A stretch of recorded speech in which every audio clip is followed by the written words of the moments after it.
Jatango moya tuse ye wabera wenjawulo Jatango moya tuse ye wabera wenjawulo moya tuse. Yes, hallelujah, hallelujah. Luganda Mukama yebaziwe. Science obalaba ku mumbeja wa Yesu. Lift up your faith altar. Omanyani dobozi yenze omumbeja wa Yesu enikete. Muwasize mutya ela muwasibye mutya buli amana kadeke jale. Kansubira tufenda Mukama tukomye bulungi weewaawo mbaniriza mu Bible reading yaffe Mukama bampero mukisa buli aneegatako mwebale kubeera wamu nange Mukama banjagalire era abankolera obulungi sirwamanyi sirwa buyinza naye lwekisangulumiza Mukama. Yes, onakolerera mbaniriza mu Bible reading yaffe nsaba tusome ku kitabo kya Mukama tugende maaso paka Mwoyo Mutukuvu anabatulungamiza abampera omukisa Mukama nga tugenda maaso. Kati ko olwo omwoyo wa Mukama tata tukwaniriza dadi wange gwa musumba omulungi. Leka tutegeere ekyo kyoyagala tumanye. Leka tumanye obuziba bwo. Leka tukunanye ebikolwa byo. Ofuge mu magezi gaffe. Ofuge mu bye tuyize. Otusomese okuva ku lubereberye paka ku nkomerero mu linnya lya Yesu Kristo Mwana wa Katonda omulamu.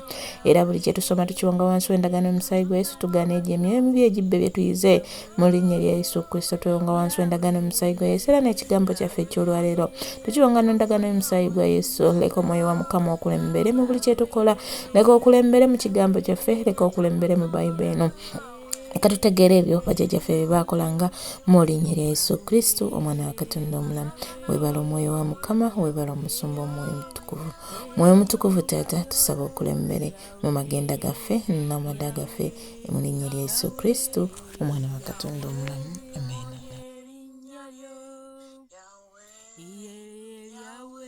Essula 16. Okwatanga omwezi Abibu weekuumenga okuyitako eri Mukama Katonda wo, kubanga mu mwezi Abibu Mukama Katonda wo mwe yakuggira mu Misiri ekiro. Era onottiranga okuyitako Mukama Katonda wo ku mbuzi ne ku nte, mu kifo Mukama kyali eroboza okutuuza omwo erinnya lye. Tolyanga mmere nzimbulukuse wamu nakwo, onoomalenga ennaku 7 ng'olya emmere eteri nzimbulukuse wamu nakwo, y'emmere ey'okunakuwala. Kubanga wava mu nsi y'e Misiri ng'oyanguwa, ojjukirenga olunaku lwe waviiramu mu nsi y'e Misiri ennaku zonna ez'obulamu bwo. So tewalabikanga gy'oli kizimbulukusa mu nsalo zo zonna ennaku 7.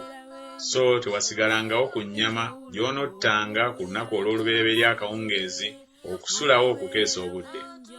Tottiranga kuyitako munda w'oluggi lwonna ku nzigi zo Mukama Katonda wo z'akuwa. Naye mu kifo Mukama Katonda wo kyali eroboza okutuuza omwo erinnya lye, eyo gy'onottiranga okuyitako akawungeezi enjuba ng'egwa mu biro bye waviiramu mu Misiri. Era onookwоkyanga n'okuliranga mu kifo Mukama Katonda wo kyali eroboza, era onookyukanga enkya n'ogenda mu weema zo. Ennaku 6 onoolyanga emmere eteri nzimbulukuse, ne ku lunaku olw'omusanvu wanaabanga okukuŋŋaana okutukuvu eri Mukama Katonda wo. Tolukolerangako mulimu gwonna. Oneebaliranga Ssabbiiti 7 okuva ku biro by'otanuliramu okussa ekiwabyo ku ŋŋano ng'ekyali mu nnimiro kw'onoosookeranga okubala Ssabbiiti 7. Era oneekuumanga embaga eya Ssabbiiti eri Mukama Katonda wo, ng'omuwa omusolo ogw'ekyo ky'owaayo ku bubwo eky'omukono gwo, ky'onoowangayo nga Mukama Katonda wo bw'akuwa omukisa.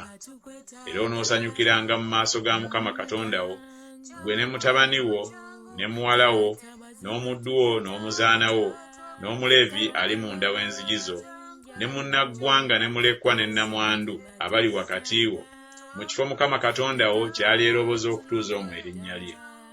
Era onojjukiranga nga wali muddu mu Misiri, era onookwatanga onookolanga amateeka gano. Oneekuumiranga embaga ey'ensiisira ennaku 7 bw'onoobanga omaze okutereka eby'omu gguuliro lyo n'eby'omu ssogolero lyo. Era onoosanyukiranga embaga yo, gwe ne mutabani wo ne muwala wo, n'omuddu wo n'omuzaana wo, n'omuleevi, ne munnaggwanga, ne mulekwa ne nnamwandu abali munda w'enzigi zo. Ennaku 7 oneekuumanga embaga eri Mukama Katonda wo mu kifo Mukama kyali eroboza, kubanga Mukama Katonda wo anaakuwanga omukisa mu bibala byo byonna, ne mu mulimu gwonna ogw'engalo zo, era onoobanga n'essanyu jjereere. Emirundi 3 buli mwaka abasajja bo bonna banaalabikanga mu maaso ga Mukama Katonda wo mu kifo ky'alyeroboza, ku mbaga ey'emmere eteri nzimbulukuse, ne ku mbaga eya Ssabbiiti, ne ku mbaga ey'ensiisira. So tebalabikanga mu maaso ga Mukama nga tebalina kintu. Buli muntu anaawanganga bw'anaayinzanga, ng'omukisa bwe gunaabanga ogwa Mukama Katonda ogwakuwadde. Abalamuzi n'abaami onossangawo mu nzigizo zonna Mukama Katonda wo z'akuwa, ng'ebika byo bwe biri, era banaasaliranga abantu emisango egy'ensonga. Tokyamyanga musango, tosalirizanga bantu, so tolyanga nguzi, kubanga enguzi eziba amaaso g'ab'amagezi era ekyusakyusa ebigambo by'abatuukirivu.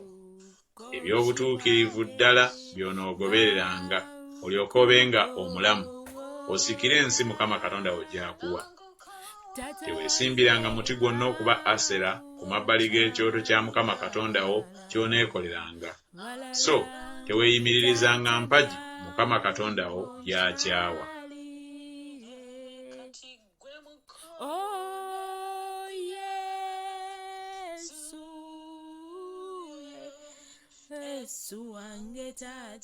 Essula 17. Tosalanga okuba ssaddaaka eri Mukama Katonda wo ente, newakubadde endiga eriko obulema oba ekitali kirungi kyonna, kubanga ekyo kya muzizo eri Mukama Katonda wo.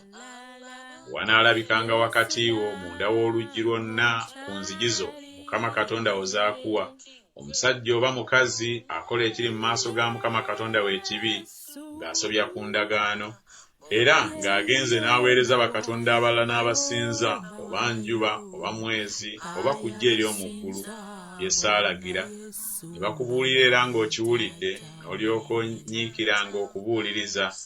Era laba, bwe kinaabanga eky'amazima, ekigambo ne kitabuusibwabuusibwa, ng'ekyomuzizo ekiri bwe kityo kikolerwa mu Isirayiri, n'olyoka ofulumyanga omusajja oyo oba mukazi oyo abakoze ekigambo ekyo ekibi awali enzigizo, omusajja oba mukazi, kale onoobakubanga amayinja bafe.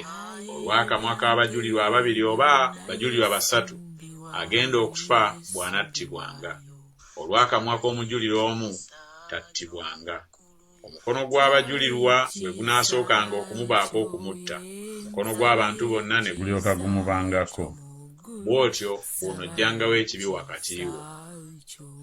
Wanaabangawo ensonga ekulema okugisalira omusango, nga bavunaana omusaayi n'omusaayi, nga bavunaana ensonga n'ensonga, era nga bavunaana omuggo n'omuggo, nga bawakanira ebyo munda w'enzigizo, kale onoogolokokanga n'oyambuka mu kifo Mukama Katonda ky'alyeroboza, n'ojja eri bakabona Abaleevi n'eri omulamuzi anaabangawo mu nnaku ziri, n'obuuza, era bo banaakulaganga ensala y'omusango. Naawe onookolanga ng'omusango bwe gunaabanga gwe banaakulaganga nga bayima mu kifo Mukama ky'alyeroboza, era onookwatanga okukola nga byonna bwe binaabanga bye bakuyigiriza. Ng'etteeka bwe linaabanga lye banaakuyigirizanga, era ng'ensala bw'eneebanga gye banaakubuuliranga, onookolanga bw'otyo. Tokyamanga okuva mu musango gwe banaakulaganga okugenda ku mukono ogwa ddyo newakubadde ogwa kkono. Era omuntu anaakolanga eby'ekyejo nga tawulira kabona ayimirira eyo okuweerezeza mu maaso ga Mukama Katonda wo, oba mulamuzi, omuntu oyo anaafanga, era onojjangawo obubi obwo mu Isirayiri.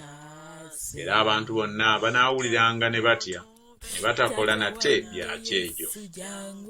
Bw'olibanga otuuse mu nsi Mukama Katonda wo gy'akuwa, n'ogirya n'otuula omwo, n'oyogera nti nassaawo kabaka okunfuga, era nga n'amawanga gonna aganneetoolodde, tolemanga kussaawo oyo okuba kabaka okukufuga Mukama Katonda wo gw'alyeroboza. Omu ku baganda bo bw'olisaawo okuba kabaka okukufuga, si kirungi gwe okussaawo munnaggwanga okukufuga atali muganda wo.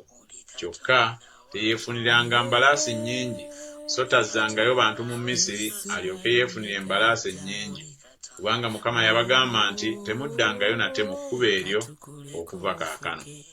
So teyeefuniranga bakazi bangi, omutima gwe gulemenga okukyuka, so teyeefuniranga ffeeza nnyingi nnyo newaakubadde zaabu. Awo olulituuka bw'alituula ku ntebe y'obwakabaka bwe, alyewandiikira etteeka lino mu kitabo ng'aliggya mu ekyo ekiri mu maaso g'abakabona Abaleevi, era kinaabeeranga gy'ali, era anaakisomangamu ennaku zonna ez'obulamu bwe. Ayige okutya Mukama Katonda we, okwekuumanga ebigambo byonna eby'etteeka lino n'ebiragiro bino okubikolanga. Omutima gwe gulemenga okugulumizibwa ku baganda be, era alemenga okukyama okuva mu kiragiro okugenda ku mukono ogwa ddyo newaakubadde ogwa kkono. Alyoke awangaale ennaku nnyingi mu bwakabaka bwe, ye n'abaana be wakati mu Isirayiri.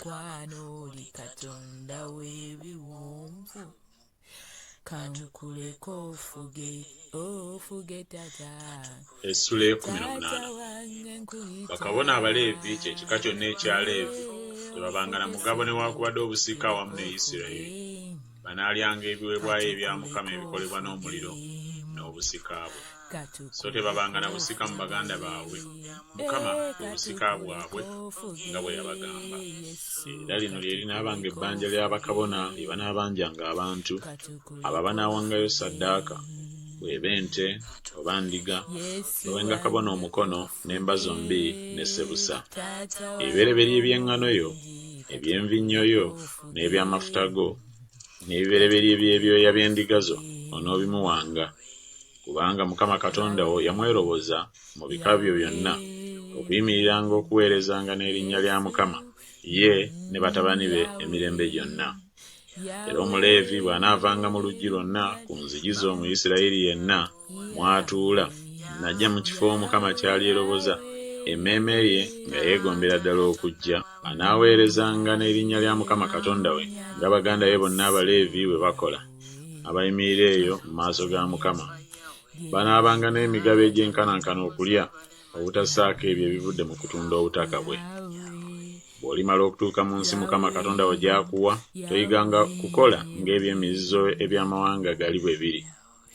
Tewalabikanga gy'oli muntu yenna ayisa mu muliro mutabani we oba muwala we, newaakubadde akola eby'obufumu, newaakubadde alaguza ebire, newaakubadde omulogo, newaakubadde omuganga, newaakubadde omusawo, newaakubadde asamira omuzimu, newaakubadde emmandwa, newaakubadde abuuza abafu. Kubanga buli akola ebyo wamuziza eri Mukama, era olw'emizizo egyo Mukama Katonda wo kyava abagoba mu maaso go. Onoobanga eyatuukirira eri Katonda wo, kubanga amawanga gano g'olirya bawulira abo abalaguza ebire n'abafumu, naye ggwe Mukama Katonda wo takuganyiza kukolanga bw'otyo. Mukama Katonda wo alikuyimusiza nnabbi wakati wo ku baganda wo afaanana nga nze, oyo gwe muliwulira. Nga byonna bwe byali bye wasaba Mukama Katonda wo ku Kolebu ku lunaku olw'okukuŋŋaanirako, ng'oyogera nti nneme okuwulira nate eddoboozi lya Mukama Katonda wange, era nneme okulaba nate omuliro guno omungi, nneme okufa. Mukama n'aŋŋamba nti boogedde bulungi ebyo bagambye. Ndibayimusizza nnabbi ku baganda baabwe afaanana nga ggwe, era nditeeka ebigambo byange mu kamwa ke, era alibabuulira byonna bye ndimulagira. Kale olulituuka buli ataliwulira bigambo byange by'alyogera mu linnya lyange, ndimulanga ekyo. Naye nnabbi anaayogeranga ekigambo mu linnya lyange nga yeetulinkiridde bye simulagidde kwogera, oba anaayogeranga mu linnya lya bakatonda abalala, nnabbi oyo anaafanga. Era bw'onooyogeranga mu mutima gwo nti tunaategeeranga tutya ekigambo Mukama ky'atayogedde. Nnabbi bw'anaayogeranga mu linnya lya Mukama, ekigambo ekyo bwe kitajja so tekituukirira, ekyo kye kigambo Mukama ky'atayogedde. Nnabbi ng'akyogedde nga yeetulinkiridde, tomutyanga.